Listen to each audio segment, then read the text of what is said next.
evening and welcome to Pound Posse Presents. This is the completion of the second season for Pound Posse Presents, and I want to thank everyone who has been loyally watching, whether it's been live, on YouTube, my guests, everyone who has made it possible, my wonderful crew. I've got John, aka Speedo, and Nancy, and their son Zach, and for all the help that I get from Nate here at Sky 13, who is just wonderful.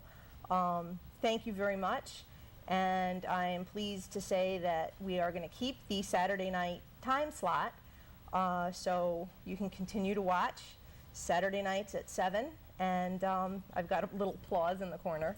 It's working out really well on Saturday nights. I like it, and I guess, you know, if someone doesn't, then they can watch it on YouTube. But anyway, anybody wants to call in tonight, the number's 203-753-7593, and I'll pretend I can see the buttons on the phone without my glasses. Love to hear from you if you've got anything to say. I just want to, there was a big story out of the Bronx this week.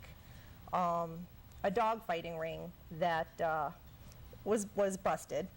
They took 47 dogs out of a basement in an apartment in the Bronx.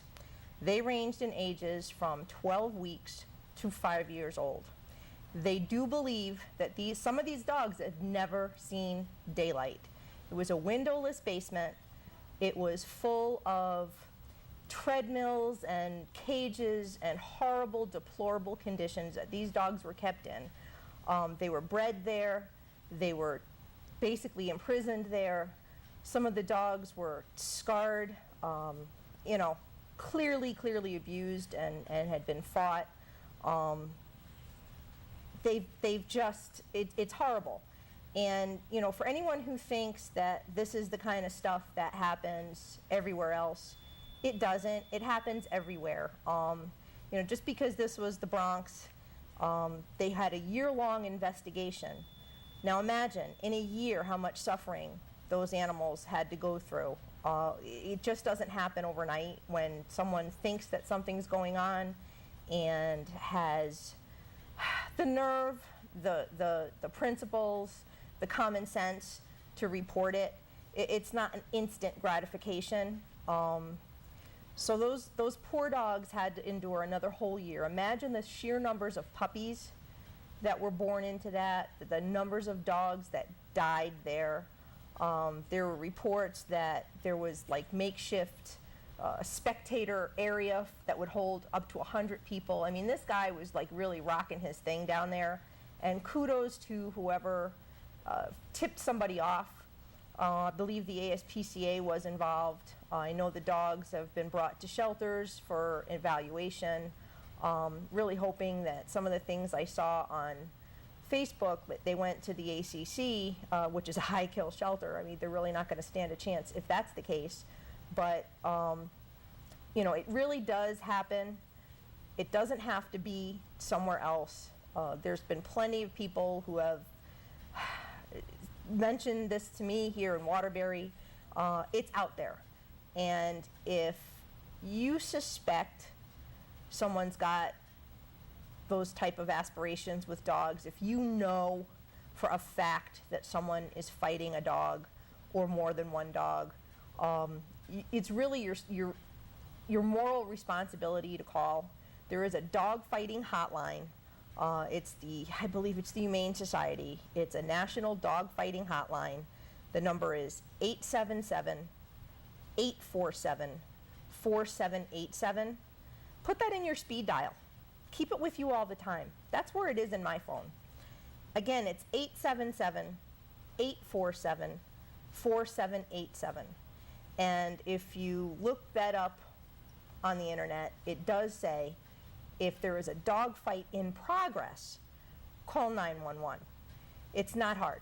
You know, these animals don't deserve to be treated that way, to live that way, to be abused that way. It's your duty. We're here to protect them. We need to be their voice, and the more vigilant we are and the more involved we get, yeah, you know, you might be afraid of repercussions, but all this is anonymous. And, you know, if you're not an idiot about it, no one's going to know it was you that made the call. And sometimes, really, when the animals are at stake like that, who cares?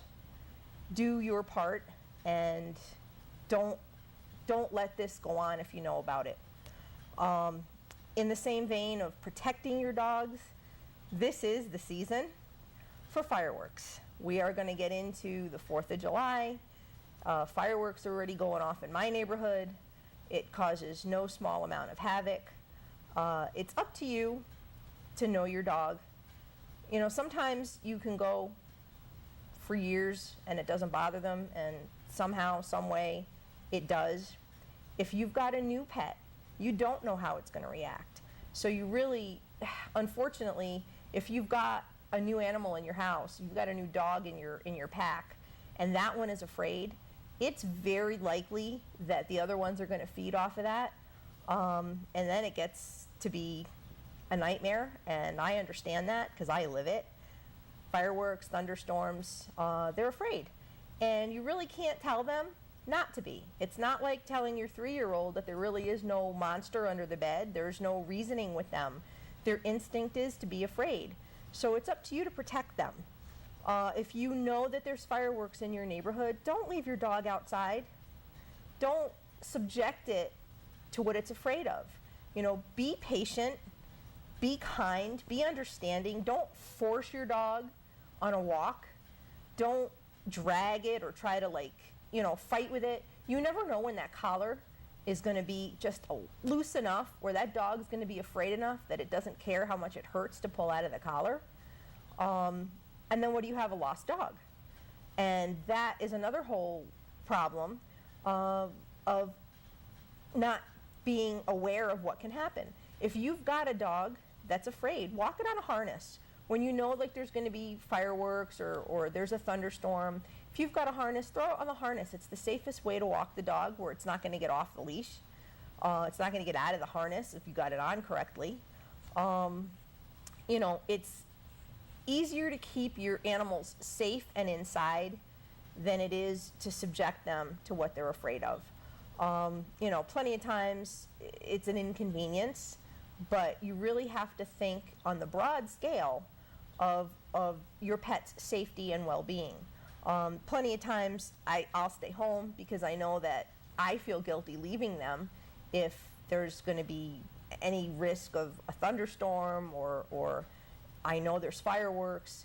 And if you're going to have fireworks, if you're going to have a party and you're going to shoot off fireworks in your yard, make sure your dog is, like, inside in a room where no one's going to let him out by accident. Never try to judge your pet's behavior. You don't know what it's going to do. You know, again, you have a new animal. Don't take the behavior for granted. Don't expect that it's not going to be afraid or how it's going to react. You know, if you have people in your house and you have a fearful dog, that's a risk. Any dog is going to react to fear. So keep it in a room by itself. You know, if you've got to shoot off the fireworks, let your neighbors know too if they've got animals, because it's not fair. You know, you're going to do more harm than good if an animal gets lost. It can get hit by a car. It can fall into the wrong hands. I read something on Facebook that July 5th is the busiest day for animal shelters, and that's because they're picking up all these dogs that ran off because they got scared. Think of poor Andy, who is still missing, up on the wall behind me. On New Year's Eve, somebody was shooting off fireworks, and they were visiting down from Massachusetts, and Andy got scared, and he slipped out of his collar, and he took off, and he's been running ever since. It's 6 months now. And, you know, why would you want to risk that? Be safe, be smart, be vigilant, be fair to your animals. That's the biggest thing. You know, if you've got cats, don't let them, first of all, don't let them outside. But then again, don't let them out if you know there's going to be fireworks or any kind of danger to them, because really, you need to protect them. Anyway, I'm off that soapbox, and I'm going to talk about some of the dogs in Waterbury. Rado, who is, or Rado, however you want to say it, R-A-D-O, you pick, was the parvo dog from the Waterbury Animal Shelter whose life was spared and was treated, and he survived, bless his heart, with the help of many supporters. He has pulled through, but his arrangements, he was supposed to go into a rescue, and I don't know if the foster fell through or what happened, but unfortunately the rescue organization was not able to take him. They were supposed to pick him up from the vet and eliminate him going back to the pound.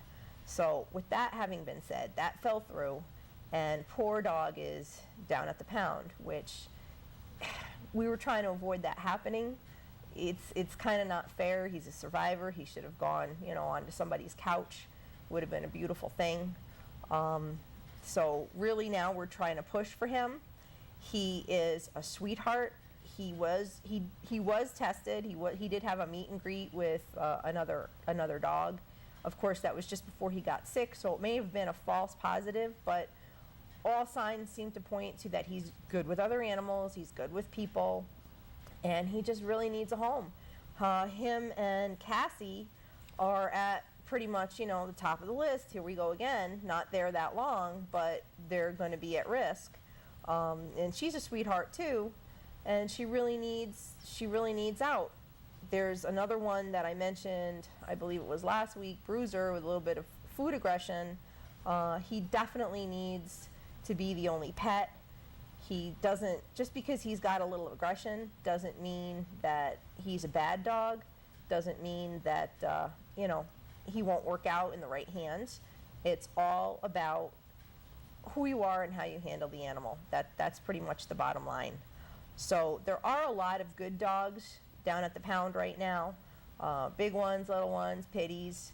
You know how that goes. It's sort of like catch of the day. Depends on who's come available on any given day, who's ready to go, and who's still there. So do make sure that you if you're going to adopt, you get down there, you give these dogs some consideration. I know I had somebody ask me if there was any smaller dogs that would be good with a family, and the answer to that is yes. So send your people down.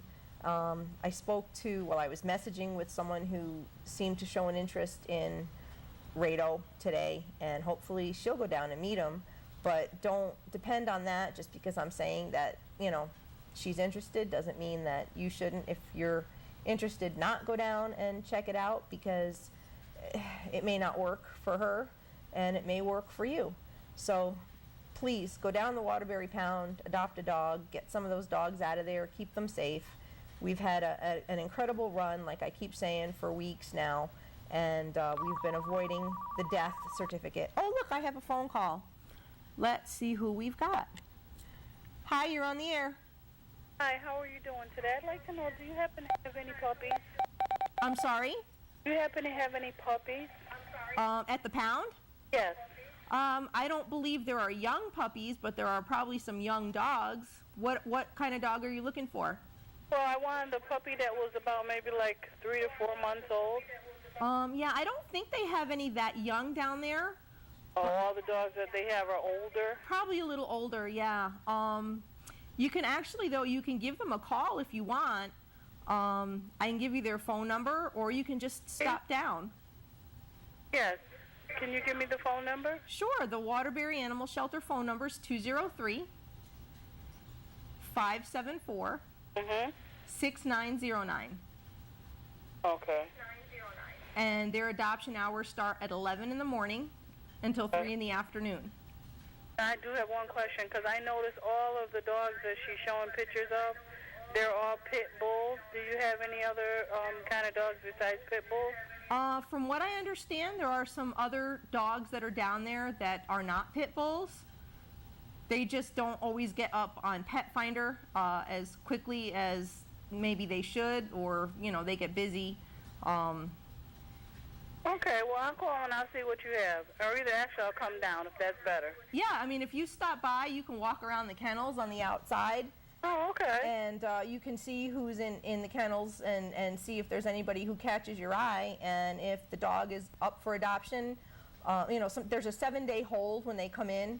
Okay. just to give the owner a chance to claim it, if they're looking for it. But after that 7th day, if it's an available dog, they'd be more than happy to bring it out to let you meet it. Okay, thank you then. All right, thanks for calling. Good luck. I hope you find a new puppy. I hope so too. Thank you. Okay, take care. Thanks for Bye-bye. calling. Bye-bye. Alrighty then. Yeah, from what I understand, there really aren't very young dogs at the pound right now, which is better because, of course, the younger they are, the more susceptible they are to be sick down there. But there's improvements in that department too. That's how Rado was able to be saved, and they didn't have to shut down after the last outbreak, is because they are going through some changes down there, and they're changing the structures a little bit, and they're making so that there's an intake area. If you check out their Facebook page, it's called the Waterbury Dog Pound now, Waterbury Municipal Dog Pound. It's a friend page, so you have to send a friend request. But there's been a lot of updates and some news of note, so that supporters can be a little bit more involved and aware of some of the things that are going on. So it's a good thing. If you are looking for a dog, you can check out their page directly. There's always links to the Pet Finder, and like I said to my caller, the dogs aren't always up there as quickly as some of us would like, but they do get up there, and the best thing you can always do is just head down there and just look around the outside. It's kind of a hard thing to do. A lot of people are leery of going down to a pound like that because even my friend Deidre, how do you pick? I'm going to take you and you'll live, and I'm going to leave you behind and you're not, and it can be a hard thing to leave there knowing that you didn't take somebody home, or you couldn't take somebody home, and you see them all in the kennels. And in Waterbury there's 40 kennels, so that's an awful lot of faces to look into and know that you have to leave them there. But trust me, when you go down there and you see these dogs and you see just the potential in each and every one of them, it makes every effort that much more worthwhile when you are trying to save them. People ask me all the time, how can I do it when these dogs are at risk to be killed, and the losses and the emotions, and it is a lot, but I go down there and I stay strong to try to save them because they need us.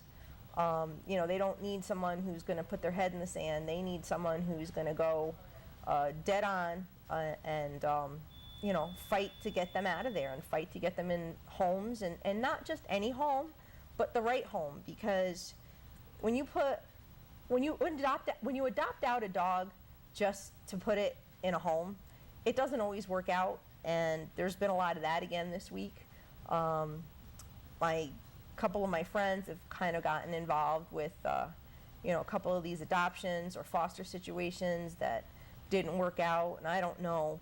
Sometimes if they're done hastily because people are just trying to save dogs, or people don't think through the particular dog that they're bringing home.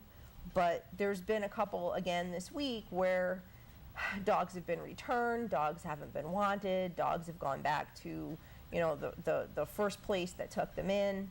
I can't stress enough to think through the dog that you're taking into your life, whether it's temporary or it's a permanent situation. Do always bring your animal to meet the animal that you're bringing into your home. You may know your dogs, but you don't know the other dog and how it's going to be. If it's a younger dog, expect that it's going to have energy, and if you're not up to the task, it's going to be a problem for you. And if you have neglected to have your dogs meet and there's a problem, what are you going to do? Send it back to the pound or the shelter or wherever it came from and wash your hands of it? You really just, I can't stress enough the thinking through what you're doing. because it's a life at stake. And that's just, you got to think about it. And you've got to know that when you make the commitment to take home a dog, it's a commitment. And that's all there is to that. Anyway, there's a few events that I'd like to bring to your attention. There's one tomorrow in Southington, and it is posted on my Pound Posse Presents Facebook page. It is a benefit for Running for Rescues and Meriden Animal Control. It is going to be from 10 to 3. There's going to be all kinds of things going on. I believe there's even a blessing of the animals, which is like always a really cool thing.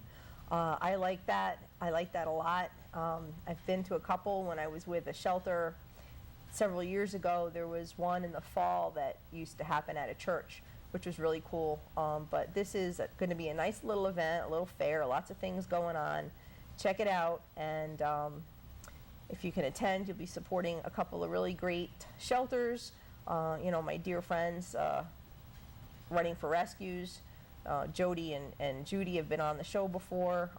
Meriden Animal Control is also involved, and I think it'll be a really good time.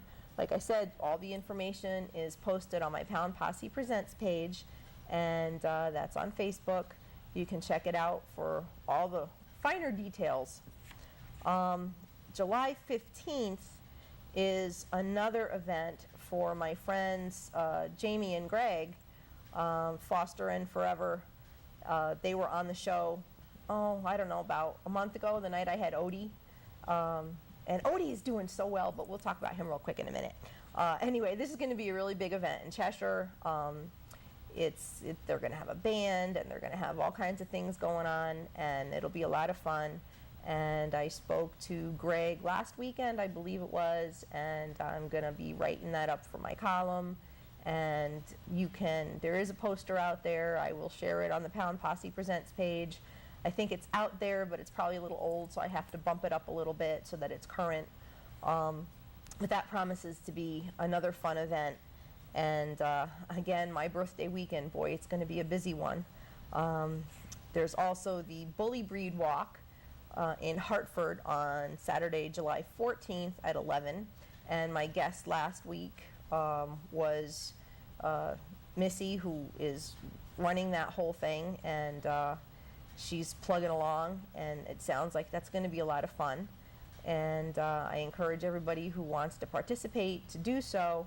There's, again, the information's probably a little old on my page, and I got to bump it up a little bit, and I will, for you to get more information. She gave out all of her phone numbers and all that. So everybody can check out these events. I'd like to bring a Facebook page to your attention. If it's a like page, and if you're trying to get your pulse on, try to get your finger on the pulse of things that are happening in the rescue world, it's as good a page, if not better than most, to check out, and that would be Helping Connecticut Canines. And my friend Judy runs that page, and she does a fabulous job of keeping things up to date. I give her a lot of credit. It's a really fabulous page. She puts everything up there, and it deserves a visit, and go like it. And like I said, if you want to put your finger on the pulse of things that are happening and dogs that are available, and how you can help some of them and get involved, it's just a fabulous, fabulous place to go. So a special shout out to Judy, because she's wonderful. That's all I can say about Judy. Now, I did mention Odie a minute or two ago, and there was a picture posted on the woman's wall who took him home, and he just looks like he's living large. If you remember the little Chiweenie that I was fostering, he is just fabulous. He's blended into his family. He's the king of the house.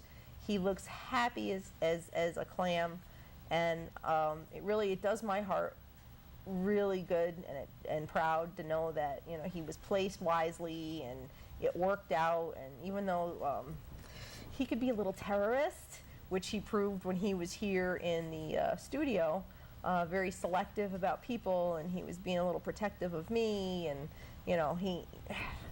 little teeth baring and growling, and not the nicest display of behavior, but he's apparently blended right into his new family, and they love him. He puts himself to bed at night, which, you know, he did that in my house. It was hilarious. He just, you know, at a certain point in time, he decides it's bedtime, and he crawls in the crate, and he crawls under his blanket, and he still does that.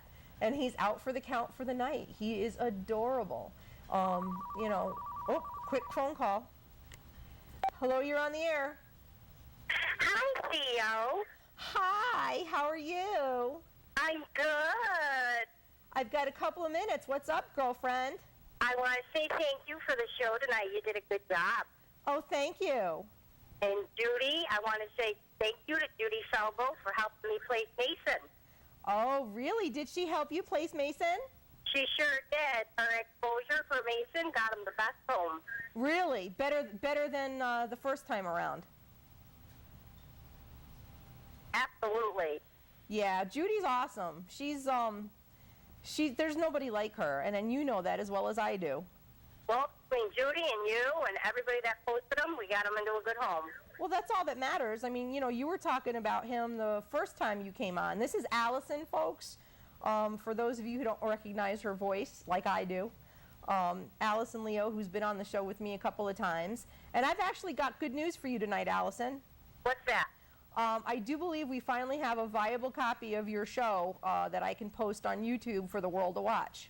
Yay! Finally! Yay! Finally! We can thank Speedo for that because he's been playing with it. And, you know, we have Nancy's waving. She's saying hi. Yeah, I think we finally have a copy that I can upload and do my thing with. And Speedo said he'll actually cut you a copy of that one if you want it too. All right, and I'm looking forward to coming back on the show again. Oh, well, you got to tell me when you want to come on because, you know, it's always an open door for you. Oh, look, my credits are up. You know what it's time for? Oh, it's time for Peace, love, and dogs. and dogs. Are you doing it at home? I am. Hi, Theo. Well, see, Nancy's waving. Hi, Allison. You have a good night, Theo. All right, you too. Thanks for calling in, Allison. Nancy's Thank waving you. goodbye. Bye. Bye. Beautiful forest thing.